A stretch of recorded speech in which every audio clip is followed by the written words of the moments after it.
গঙ্গাসাগর মেলার জন্য কলকাতার ডার্বি 11 তারিখ যুবভারতীতে করা সম্ভব নয়, এমন সম্ভাবনা আগেই দেখা দিয়েছিল।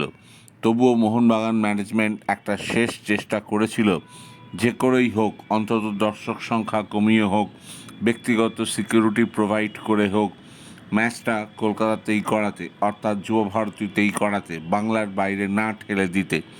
কিন্তু প্রশাসন এবং পুলিশ কেউ রাজি নয় রিস্ক নিতে, বিশেষ করে ডার্বি ম্যাচ বলে কথা।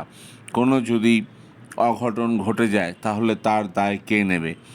দর্শকদের সেফটি রাজ্য সরকারের মেন কনসার্ন, পুলিশের মেন কনসার্ন। কিন্তু এটাও বাস্তব, বাংলার ম্যাচ বাংলার বাইরে চলে যাওয়াটাও সঠিক বিজ্ঞাপন নয়।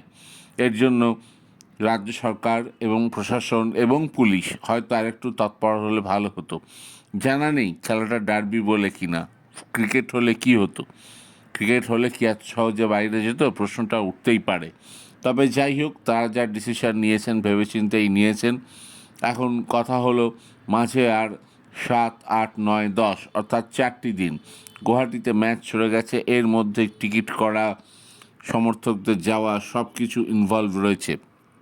তবে মোহনবাগান কোচ মলিনা আশাবাদী এইটা তার দলের কাছে খুব একটা বড় প্রবলেম হবে না। ডার্বিটা কোথায় হচ্ছে তার থেকেও বড় কথা, ডার্বিটা মোহনবাগান জিততে চায়। এটা তাদের হোম ম্যাচ। আগেরবার ছিল ইস্টবেঙ্গলের হোম ম্যাচ, সেটাও মোহনবাগান 2 গোলে জিতেছিল। জেমি ম্যাকলারেন এবং দিমিত্রি পেত্রাতস গোল করেছিলেন। আজ অবধি ইন্ডিয়ান সুপার লিগের ডার্বিতে এই ম্যাচটায় কোনোদিনও ইস্টবেঙ্গল মোহনবাগানকে হারাতে পারেনি। একবার মাত্র ড্র হয়েছে, বাকি সববার জিতেছে মোহনবাগান। এবার দেখা যাক ইস্টবেঙ্গল চাকা ঘোরাতে পারে কি না।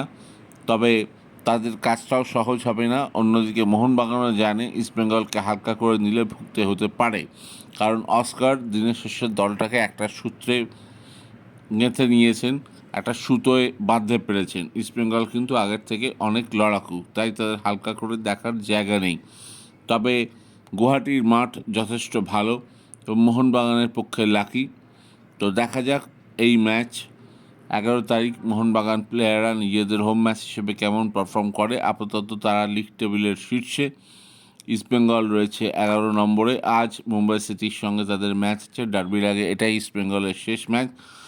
বেশ কিছু চোট সমস্যাও আছে, তবে নতুন করে আর কেউ যাতে চোট না পায় সেদিকে সতর্ক দৃষ্টি রয়েছে লাল হলুদ ম্যানেজমেন্টের। তো খবরটি ভালো লেগে থাকলে অবশ্যই চ্যানেলকে বেশি করে লাইক অ্যান্ড সাবস্ক্রাইব করুন।